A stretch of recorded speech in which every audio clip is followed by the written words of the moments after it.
Selamat pagi dan salam sejahtera untuk kita semua. Yang terhormat dosen pembimbing akademik kelas 2018A, yang terhormat mahasiswa-mahasiswi PG PAUD 2018A. Singkatnya hadirin yang saya banggakan. Pertama, marilah panjatkan puji syukur kehadirat Tuhan Yang Maha Esa, karena atas limpahan rahmat-Nya kita dapat berkumpul pada siang ini dalam keadaan sehat.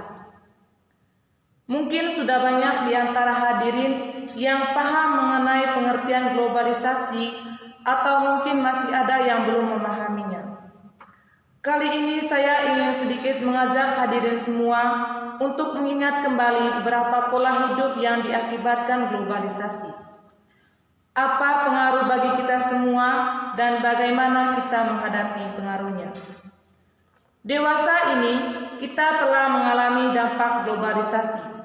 Globalisasi adalah suatu proses di mana individu, kelompok, dan negara saling berinteraksi, bergantung, terkait, dan saling mempengaruhi satu sama lain yang melintasi batas negara.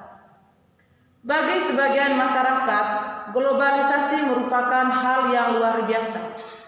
Bagaimana tidak, dengan adanya globalisasi, seseorang dapat menjalin komunikasi yang tidak dibatasi oleh ruang gerak yang sempit. Artinya, seseorang mampu menjangkau dunia luar. Betapa dampak globalisasi mampu membuat kita berkembang. Perkembangan globalisasi ini sangat amat dirasakan oleh berbagai kalangan termasuk remaja. Globalisasi yang kita rasakan saat ini memiliki dampak positif dan negatif. Dampak positif dari globalisasi misalnya dalam bidang penjualan. Saat ini sedang maraknya penjualan berbagai barang lewat berbagai media sosial seperti Facebook, Instagram, dan lain-lain.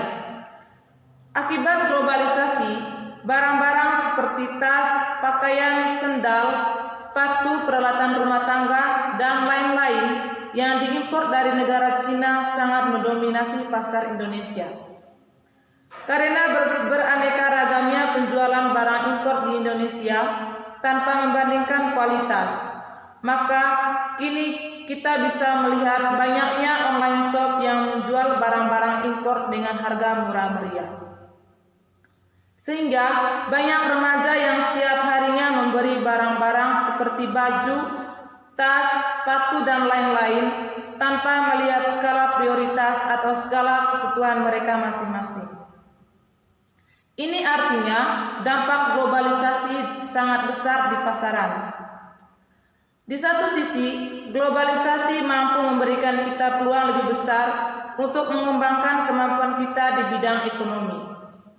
Namun, di sisi lain, globalisasi juga memiliki dampak negatif. Dampak globalisasi yang kita rasakan adalah sangat mudahnya menjual barang-barang impor dari Cina dengan harga murah. Kualitas yang ditawarkan tidak dapat dipastikan. Dengan berinteraksi secara online, maka hanya kepercayaan yang diandalkan untuk melanjutkan transaksi tersebut.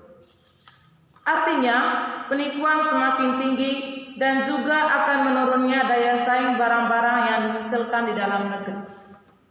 Globalisasi tidak hanya terjadi pada bidang ekonomi, tetapi juga dalam berbagai bidang pemerintahan dan bidang-bidang yang lainnya. Hal yang paling terlihat juga mungkin pada bidang pemerintahan, di mana pemerintah kita semakin mudah menjalin hubungan dengan negara lain, baik dengan negara-negara tetangga maupun dengan negara yang cukup jauh jaraknya dari negara kita. Bahkan betapa mudahnya pemerintah kita menjalin komunikasi, sehingga sampai-sampai negara yang telah terjalin hubungannya mampu berkomunikasi lewat media sosial. Di balik dampak baik dan buruknya globalisasi yang terjadi pada abad ini, hal yang perlu kita perhatikan adalah bagaimana kita menyikapinya, agar kita mampu mengambil hal positif dan menghindari hal-hal buruk yang mungkin saja merugikan tanpa kita sadari.